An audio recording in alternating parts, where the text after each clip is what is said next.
Estamos en vivo hasta las 3 de la tarde. Te podés comunicar al 3425-017-223 para mensajes de texto. Está con nosotros el ministro de Gobierno y Reforma del Estado, Rubén Galassi. ¿Cómo le va, Rubén? ¿Bien? ¿Qué tal? Buenas tardes, bien. Gracias, ministro, por estar. Decíamos recién que termina el gobierno con, por supuesto, ya es tiempo, digamos, de balances. Están a 10 días de, un poquito más, de 15 días de lograr sus 2 años de gestión, la gestión Bonfatti y usted como jefe de gabinete, y empieza la agenda ya a generar, digamos, algunas cuestiones netamente políticas, ¿no? Más allá de lo que siempre aparece, digamos, en discusiones a fin de año y a principio de año, que son presupuesto y las paritarias, que siempre esto, digamos, aparece en estos tiempos, ya se comienza a hablar de la reforma constitucional. Y hablo con legisladores de la oposición y ya plantean como que es un hecho de que el año que viene va a ser el año de la reforma constitucional. ¿Están así? ¿Ustedes lo toman de esa forma? ¿Tan avanzado está el tema? A ver, nosotros vamos a hacer una convocatoria, ojalá se dé el marco para poder discutir con seriedad, como lo amerita el tema, una reforma constitucional. Yo no soy tan contundente en la apreciación. Creo que va a ser difícil, no es un camino sencillo conseguir el consenso de las mayorías, porque se necesitan los 2/3 en ambas legislaturas. Hoy hay, no lo digo yo, es un dato de la realidad, una fragmentación importante en el bloque mayoritario, que es el justicialismo, con lo cual hay que reunir la voluntad de distintos sectores internos del partido. Entonces, el PRO ya ha adelantado, entendemos, apresuradamente una oposición a discutir este tema, porque nadie dice que discutir una reforma bloquea el tratamiento o la atención de otros temas. Nosotros, a lo mejor por la inexperiencia de Miguel del Cel, que no ha estado nunca en la función pública, cree que hay que ir de un tema a la vez. O sea, la gestión pública implica la multiplicidad de abordajes, porque hay temas sociales, sanitarios, de infraestructura, presupuestarios, de debate jurídico, que se dan en simultáneo. Uno no puede estar diciendo, no, hoy la prioridad es esto y me enfoco en esto. Hay que trabajar en muchos frentes a la vez, pero bueno, ya el PRO ha manifestado que está en contra, con lo cual digo, es un escenario complicado, pero vamos a hacer todos los esfuerzos para tratar de actualizar nuestra Constitución, que es muy buena, que tiene preceptos que son inmodificables, que fue para la época incluso una Constitución bastante avanzada en lo que hace a los derechos sociales, y nosotros todas esas cuestiones no solo las vamos a respetar, sino que las valoramos mucho. Pero también es verdad que han surgido nuevos derechos, que a la realidad ha cambiado y que nuestra Constitución se puede adaptar a esos tiempos. No nos desvela lo que siempre creo que a veces malintencionadamente y otras veces por una visión simplista se lo lleva a reelección sí, reelección no. Ya lo dijo Bonfatti, juró por esta Constitución, el 11 de diciembre del 2015 va a traspasar la banda al nuevo gobernador, así que eso no está en discusión, pero bueno, veremos qué es lo que pasa.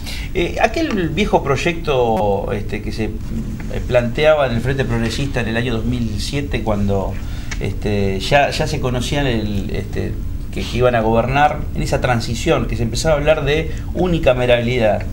Se plantearon los primeros 2 años, sobre todo. Yo quiero en esto ser honesto y no generar ni confusión ni falsas expectativas. Hoy esa idea no está y además digo, tampoco podemos, si aspiramos a una reforma constitucional, estar diciendo para qué se va a hacer. Digo, bueno, la reforma será responsabilidad cuando se dé de los convencionales constituyentes.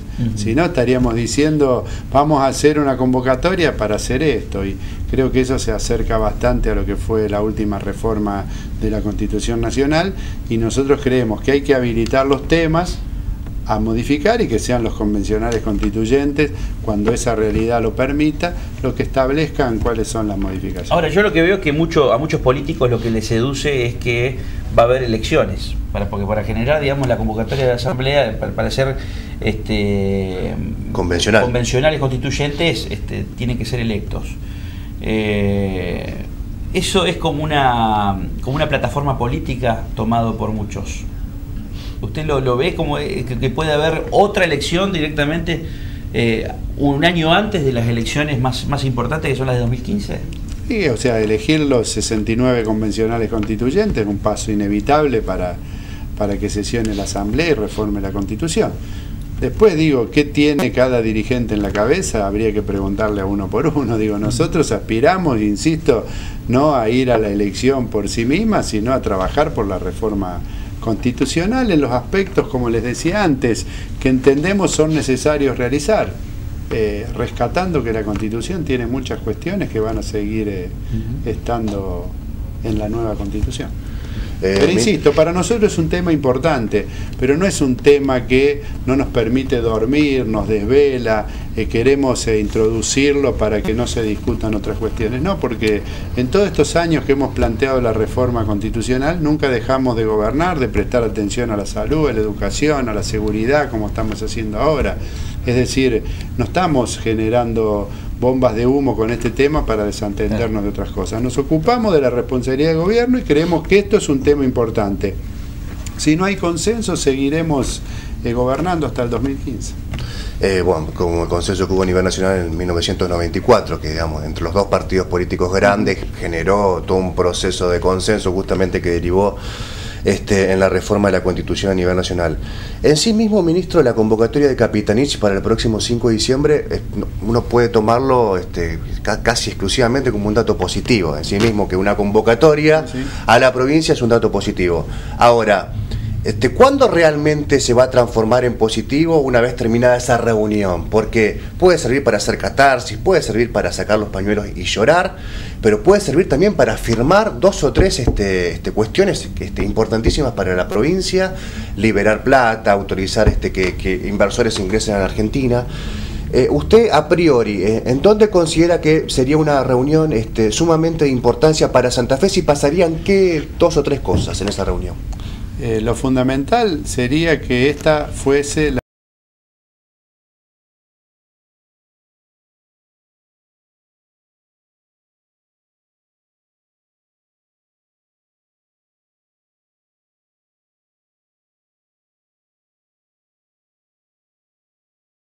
primera de una serie ininterrumpida de reuniones con el propio jefe de gabinete o con otros funcionarios nacionales. De hecho, hemos tenido una reunión con el ministro de Seguridad, fue el ministro Lamberto, acompañado por el gobernador. Tenemos ahora esta entrevista con el jefe de gabinete. Probablemente mañana en Rosario esté tomada en una reunión en donde se va a firmar un acuerdo, se va a ratificar un acuerdo que tiene Santa Fe con la OIT para promover el trabajo decente. Y en la medida, insisto, como usted lo plantea, es decir, no hay áreas del gobierno provincial que en un punto no tengamos que articular o coordinar acciones con la nación. Es muy difícil encontrar algún ministerio que no tenga ningún proyecto o ninguna responsabilidad que en algún momento se roce con la nación. Desarrollo social con todos los planes que tenemos, educación ni hablar.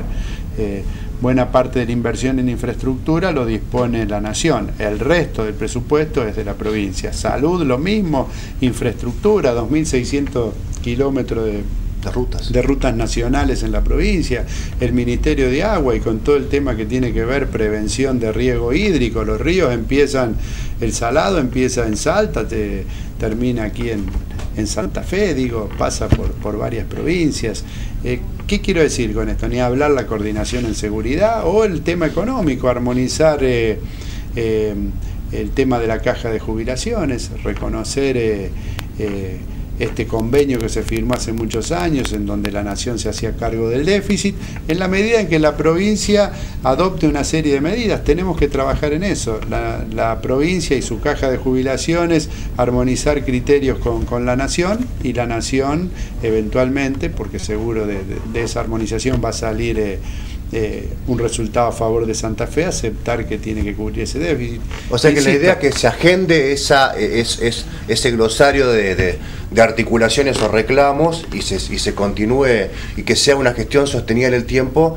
En ese caso, digamos, se la podrá tomar. Hay muchas atribuciones que son directas del jefe de gabinete y hay otras que el jefe de gabinete, como justamente que es un jefe de ministros, sea el que habilite reuniones en otras instancias para que se profundicen estos temas. El Fondo Kuwaití, pueden ingresar al país 51 millones de dólares en este momento en que el país está necesitando que entren divisas extranjeras.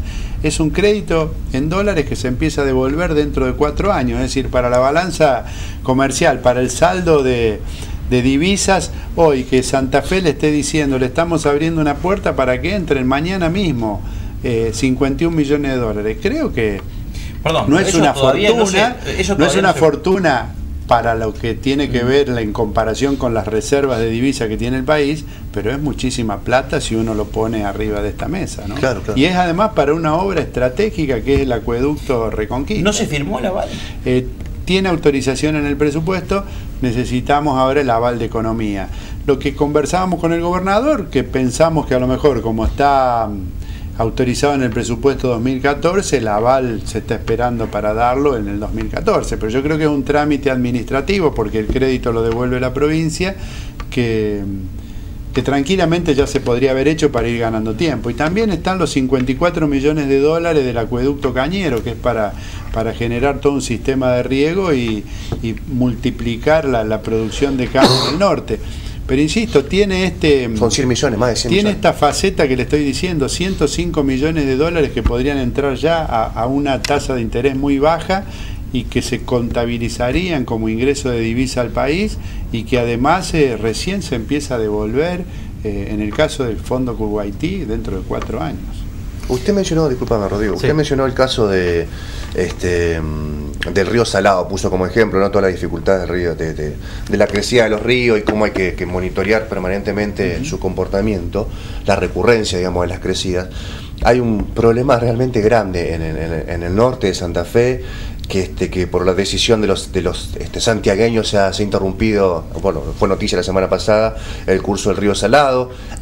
O sea, a ver, le tiran la pelota a los santiagueños le dicen pero Salta hace lo mismo. Claro, el Estado salteño. Pero Salta más arriba hace lo mismo con nosotros, digamos. Eso bueno, me imagino que también en una mesa con Capitanich se podría. Y eso es un claro ejemplo de en donde debe participar la nación.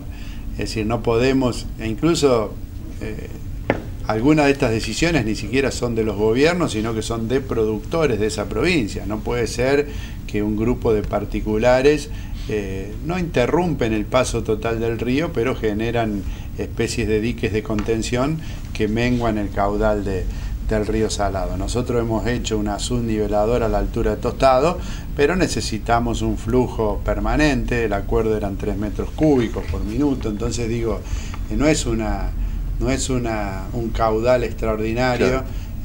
Pero si cada provincia, y mucho peor, si los productores que están en el recorrido del río Salado van generando diques pensando en su interés particular, digo, esto deja de ser una sociedad organizada y pasa a ser un estado de anomia que sálvese quien pueda. Entonces creo que aquí es donde debe intervenir claramente también la nación.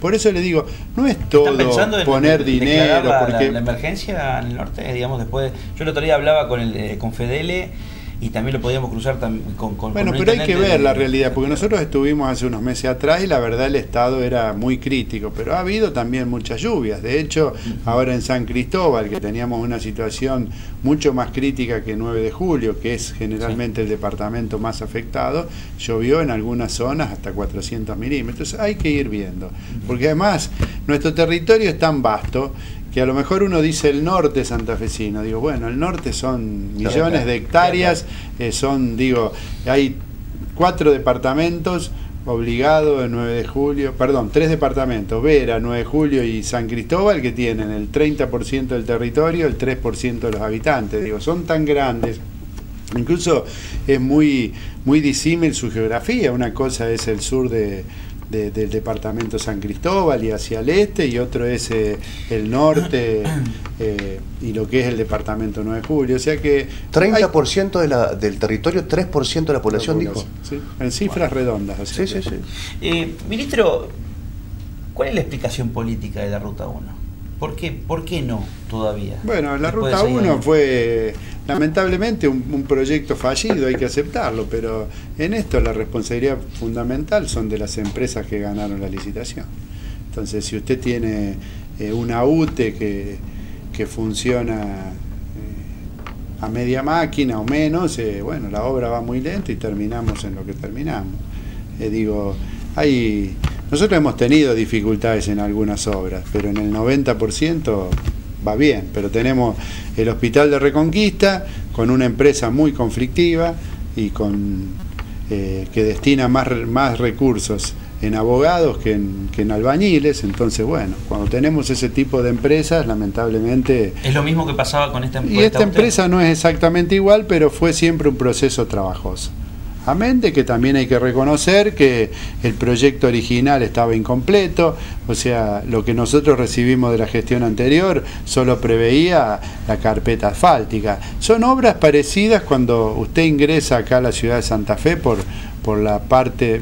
Fíjese la diferencia del proyecto, de lo que es Circunvalación Oeste, del empalme de lo que era el tramo anterior de la circunvalación, lo que es lo nuevo, Circunvalación Oeste, que sale a la Ruta 11, con Gualray, con desagües a los laterales, que además está hecho en altura porque también sirve como contención del salado, de lo que es el tramo de la circunvalación que va desde el puerto hasta el empalme a la autopista Rosario-Santa Fe. Llueven 30 milímetros y se anega buena parte de ese trayecto porque no están correctamente hechos los desagües. Es decir, a veces construir una ruta no es tender el pavimento, es hacer todas las obras de arte, los desagües, prever inversiones que cuando uno ve el número final es mucho mayor a lo que estaba previsto. Bueno, la Ruta 1 originalmente nos dejaron un proyecto que tenía muchas limitaciones. Después hubo que hacer inversiones vinculadas a la EPE, todas cosas que se saben. Lo importante es que el gobernador tomó una decisión de relicitar, vamos a ser muy cuidadosos en cuanto a las empresas que van a hacer la obra, y además todos los recursos que no se han invertido en este tiempo engrosarán el presupuesto de esa obra para que en 1 año y medio esté terminada. Eso lo asumimos como un déficit de la gestión, pero estamos convencidos que la principal responsabilidad... ¿Pero usted piensa que es posible, después de todas estas trabas que ha tenido, digamos, entre la empresa... pero ¿y si se va a hacer una nueva licitación? Pero en 1 año y medio, digo... Nosotros creemos que sí, porque las obras... Son 6 kilómetros. Sí. Si están los recursos, o sea, a veces se extienden en función del flujo de recursos. Esta vez, todos los recursos que no se utilizaron en este tiempo, si se concentran en 18 meses, en 20 meses, la obra puede estar terminada. Ministro, teníamos entendido que hoy iba a haber una reunión entre inversores brasileros y el gobernador Bonfatti o a integrantes del gobierno en relación a lo que va a ser el nuevo emplazamiento del puerto de Santa Fe en el kilómetro 585 del Paraná.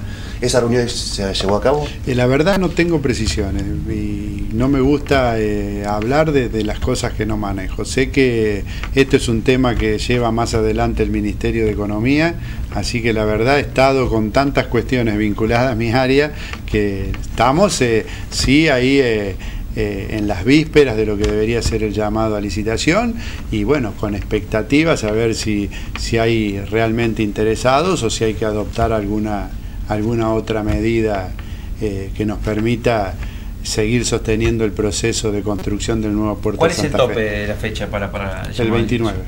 El 28 o el 29. El 28 de noviembre. Puede pedir prórroga igualmente. Hay un solo grupo que compró el pliego. Y hasta ahora había un solo grupo, que es un grupo brasileño de Paranaguá. ¿Qué pasaría si queda ese grupo únicamente, digamos? ¿Se pediría prórroga para ver si se presenta? No, a ver, si se presentan a la licitación, las licitaciones pueden darse que se presenten muchos interesados, que no se presente ninguno, pero si se presentan puede ser 1 o 10, ese 1 vale tanto como 10, si se ajusta a lo que establece el pliego de licitaciones que tiene. Ustedes saben que acá la construcción del nuevo puerto tiene un aporte importante del Fonplata, 25 millones de dólares, que lo va a devolver el gobierno provincial, no el ente portuario, 15 millones de dólares más que aporta la provincia, pero el que quiera explotar el puerto de Santa Fe tiene que hacer una inversión que todos estiman en más de 100 millones de dólares. Es decir, es una conjunción de factores. Quienes se presenten a esta licitación tienen que reunir esos requisitos, no solo la inversión extraordinaria que se necesita hacer. ¿Cómo siguió, ministro, esta secuencia de denuncias que se conocieron y que alrededor de ciertas actividades dentro del ente portuario y principalmente de quien fuera designado por el gobierno provincial dentro del ente, el contador Boroviov? ¿Cómo siguió todo este proceso de denuncia, esta investigación judicial? Bueno, nosotros siempre somos respetuosos de la presunción de inocencia. Cuando se está en la función pública, denuncias hay permanentemente. El tema es que para eso está la justicia. Hoy no hay elementos que ameriten una decisión política drástica respecto a las denuncias que se han conocido. Veremos cómo evoluciona la ¿Ha situación. pedido el gobierno tenemos entendido, una auditoría a la CIGEP a en propósito realidad, de este tema? ¿O una especie este es de un relevamiento? ente, o sea, este es un ente público en donde el gobierno tiene representación, pero también están los entes privados, y en donde la auditoría que se puede aplicar a los estamentos del Estado se relativiza en un ente de estas características, pero siempre solicitamos informes. De todas maneras, el ente tiene mecanismos de control que son diferentes a los que se aplican a las oficinas, a un ministerio, a una secretaría, que son estructuras propiamente dichas del Estado. Este es un ente que por su conformación es mixto, ¿no? Es de conducción mixta y tiene también sus propios mecanismos de control. Es una suerte de administración colegiada, podríamos decir. Sí, administración colegiada, y tiene también sus propios sistemas de rendición de cuentas.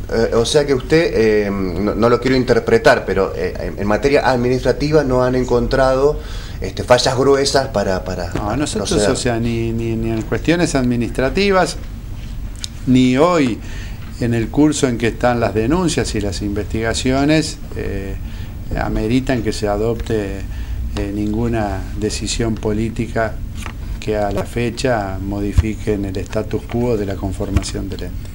Nos informa recién nuestro compañero Federico Cianre que hoy se definieron 180 días más de prórroga a pedido de los inversores. Bueno, perfecto. Entonces, bien, 180 días. O sea, de 28 de noviembre pasaríamos 6 meses más. Estábamos ahí cercano a mayo. También es verdad que la inversión, insisto, es en dólares. Estamos en una situación de la macroeconomía particular, con quien tiene, en este caso, un inversor extranjero, afrontar semejante inversión y desembolso, algunas dudas con una fluctuación entre el dólar oficial y el paralelo que a los ojos de un extranjero genera algunas dudas. Así que bueno, yo les decía antes que se estaba evaluando, evidentemente. Sería para el mediados el objetivo es, de mayo, 20 de mayo aproximadamente.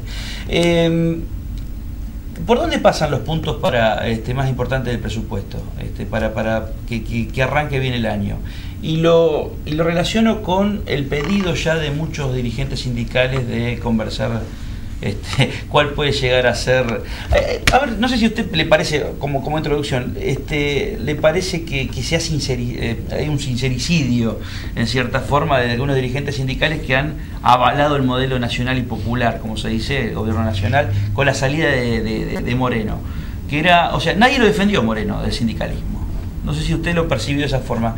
Y quizás, digamos, la justificación está en que no estaban de acuerdo cada vez que tenían que ir a negociar con sus patronales cuál era el porcentual, digamos, de inflación. Yo leí al jefe de gabinete que dicen que las paritarias no tienen techo, y justamente eso, la discusión paritaria es un acuerdo entre partes, el país la tiene por ley.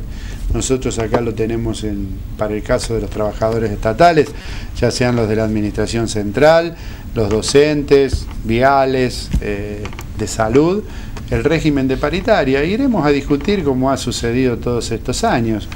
Y finalmente, hoy es 26 de noviembre, discúlpenme. 27. Hoy 27 de noviembre me animo a decirle que vamos a llegar a un acuerdo en la paritaria salarial, no tenga ninguna duda. Tendremos discusiones como hemos tenido siempre, no descarto hasta la posibilidad de conflictos en el medio, pero días más o días menos siempre arribamos a un acuerdo. Entre las expectativas y las posibilidades del gobierno siempre hay un punto intermedio, a veces está más cerca de las expectativas de los trabajadores, a veces más cerca de las posibilidades del gobierno, pero siempre acordamos. Y algo que le debe hacer un poquito de ruido, sobre todo a la familia que tiene docentes, 5 de marzo o 26 de febrero. No, eso nosotros hemos sido claros. Acá hemos respetado la decisión del Consejo Federal de Educación y después hay varias provincias, sobre todo las vinculadas al sector turístico, que se puede entender estas razones que alegan, las han postergado al 5 de marzo cuando el Consejo Federal había establecido el 26 de febrero. Esto es el caso de Córdoba, incluso 2 provincias que compartimos región centro, Córdoba, Entre Ríos, Buenos Aires, Neuquén, Misiones, Salta. Digo, tenemos la palabra de Silioni de convocar nuevamente al Consejo Federal, y si el Consejo Federal entiende razonable el planteo de estas provincias y se unifican el 5 de marzo, Santa Fe hará lo mismo. Lo que no queremos ser serios en esto. Si hemos establecido algo en el Consejo Federal, volvamos a discutir en el Consejo Federal para unificar. Si no, ¿para qué se reúne el Consejo Federal? Que cada uno haga lo que quiere y definan el calendario como le parezca. Nos ha dicho la ministra de Educación Balaguer que va a haber una próxima reunión y es probable que ahí ante estos argumentos que están brindando estas provincias se postergue para el 5 de marzo. Pero la decisión, insisto, Santa Fe la va a tomar en el marco del Consejo Federal, que es donde hemos ido a plantear las cuestiones. La última pregunta. No, es más que es una reflexión que tal vez seguramente comparta el ministro. Me parece que este es el mejor momento entre colegios de abogados, ministros de la Corte, el Ministerio Público Fiscal, de haber logrado consensos para el lanzamiento del próximo 10 de febrero del nuevo sistema de enjuiciamiento. ¿Comparte que es uno de los mejores momentos más allá de... Hay muchas críticas, sobre todo la de Gabriel Ganón, muchas de ellas atendibles, otras casi desde la vereda de enfrente. Hay el colegio magistrado, reticente a la reforma penal en Santa Fe históricamente, pero me parece que en general y a trazo grueso es un buen momento ¿no? Es por eso, yo creo que es un momento en que está allanando el camino hacia la implementación del nuevo sistema. En esto ha sido innegable el rol de los actores que usted mencionó, pero también fue fundamental la actitud del gobernador Bonfatti de decir este cambio en Santa Fe se hace sí o sí, y él fue quien más muestras de esfuerzos para articular los distintos intereses, porque es innegable que aquí se juegan distintos intereses legítimos, nadie está hablando hasta de miradas egoístas, legítimos de lo que implica este cambio que va a haber en la justicia. Pero entiendo que sí, que es un momento interesante. Yo lo único que digo a los que tienen tantas críticas, que a veces parecen analistas e incluso asumen el rol que deberían tener ustedes los periodistas, que están justamente para analizar y para interpretar los procesos, en vez de comprometerse en su rol, porque están cobrando un sueldo del Estado, han jurado para cumplir esa función y parece que están mirando la cosa de otro lugar como si ellos no tuvieran nada que ver. Es como si yo mirara el problema de seguridad diciendo, poniendo una... No, si tengo algo que decir, tengo un rol institucional, tengo que aportar, no puedo mirar desde afuera. Somos partes de un todo, entonces creer que uno... puede darse ese lujo, me parece una mirada oportunista y muy, si se quiere, hasta egoísta, de decir, me salvo yo y que el resto pase lo que pase. Creo que el que tiene buenas intenciones, el que actúa de buena fe, bienvenida la crítica si es de buena fe, pero que aporte soluciones, si no, es una mirada bastante cómoda. Ministro, muchas gracias. No, gracias a usted. Gracias por habernos acompañado. No nos queda más tiempo. Mañana a las 2 de la tarde nos reencontramos aquí en Cable Diario. Si no, hoy puede ver la repetición a las 11 de la noche. Chao.